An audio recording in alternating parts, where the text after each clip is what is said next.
Patrícia Guerreiro de Souza, eu sou professora do curso de graduação em farmácia da UniOeste e coordenei o projeto de pesquisa intitulado Rastreamento de casos suspeitos de hipertensão arterial entre servidores que atuam na reitoria da UniOeste, que contou com a colaboração das acadêmicas Camila Lucieto dos Santos e Sabrine Daniela de Souza Valadão. Os resultados, então, deste trabalho eu apresentarei a seguir para os senhores. A hipertensão arterial constitui uma doença multifatorial caracterizada pela elevação contínua e persistente da pressão arterial e que está associada a um aumento no risco de eventos cardiovasculares, notadamente infarto agudo do miocárdio e acidente vascular cerebral.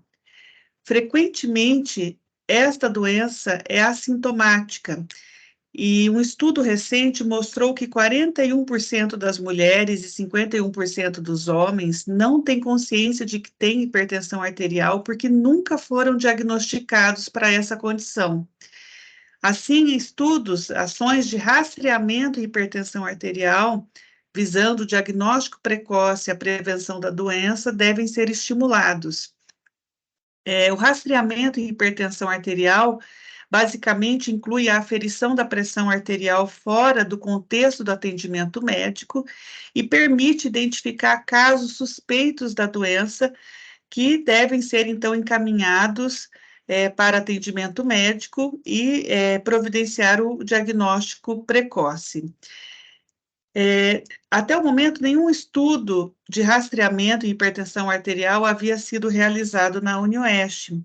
Assim, o objetivo deste trabalho foi realizar uma ação de rastreamento com o intuito de identificar casos suspeitos de hipertensão arterial junto a servidores da reitoria da UniOeste.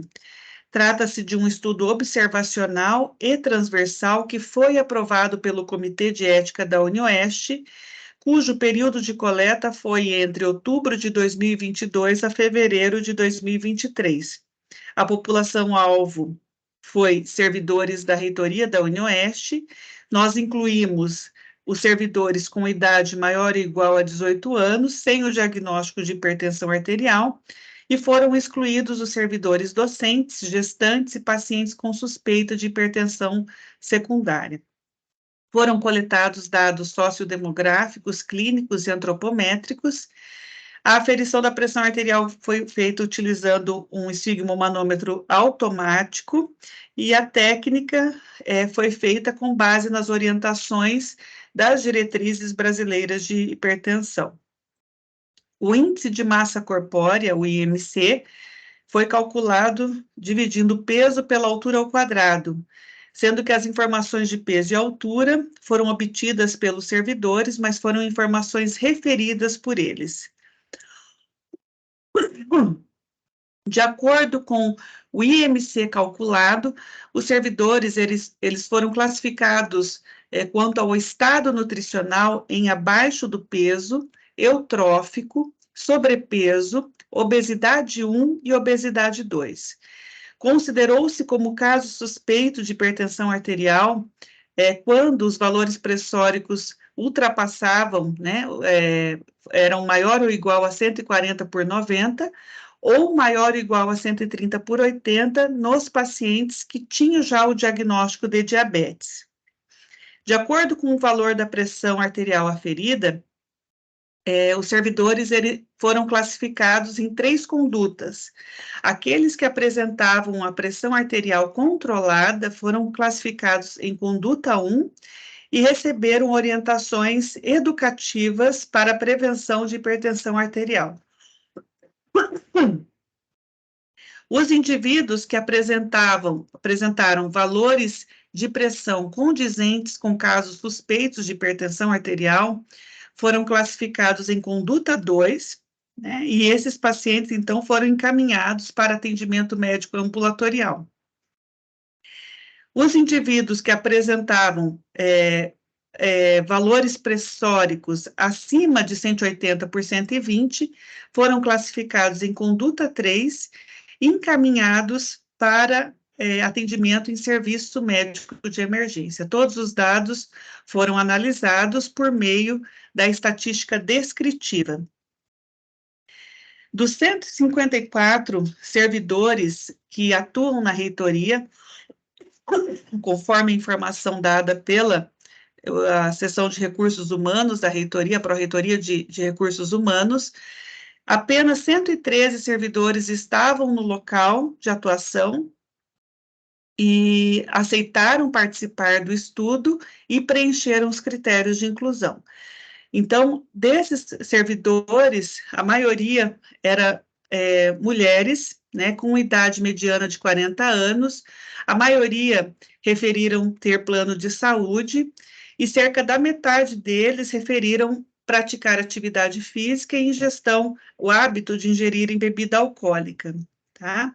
64,6% deles referiram história familiar de hipertensão arterial e 44,2% história familiar de evento cardiovascular. E poucos servidores desta amostra avaliada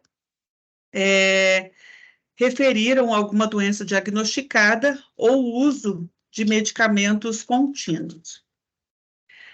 5 servidores não forneceram informação sobre peso e altura e, por isso, não foi possível fazer o cálculo do IMC. Então, o cálculo do IMC foi feito apenas em 108 servidores. Então, o IMC apresentou uma mediana de 24,9 kg por metro quadrado e quando olhamos a classificação do estado nutricional, verificamos que a maioria dos servidores encontram-se classificados como eutróficos. Embora, quando avaliados conjuntamente, os servidores que apresentaram IMC alterados ultrapassam, então, a proporção dos eutróficos. Com relação aos valores de pressão arterial aferidos, dentre os servidores que foram avaliados, apenas 13 servidores apresentaram, então, pressão arterial condizente com caso suspeito de hipertensão arterial. E dentre esses 13, 11 foram classificados para conduta 2 e 2 classificados para conduta 3 e encaminhados para o serviço médico de emergência. Então, esses pacientes que estavam assintomáticos e que estavam com valores alterados de pressão arterial, eles foram conscientizados de sua condição clínica, muitos não sabiam disso, e a gente sabe que esse encaminhamento oportuno para avaliação da condição clínica previne eventos cardiovasculares importantes e de alta magnitude. Assim, nós concluímos que este estudo revelou a situação do controle pressórico de servidores da reitoria da UniOeste, identificando indivíduos com valores alterados de pressão arterial, os quais foram conscientizados de sua condição clínica e encaminhados para iniciar oportunamente os cuidados necessários para o diagnóstico e tratamento da doença. Investimentos em estratégias de rastreamento são prementes na prevenção de complicações decorrentes de hipertensão arterial. Nossos agradecimentos à UniOeste e ao Laboratório de Procedimentos Farmacêuticos Assistenciais do campus de Cascavel. Muito obrigada.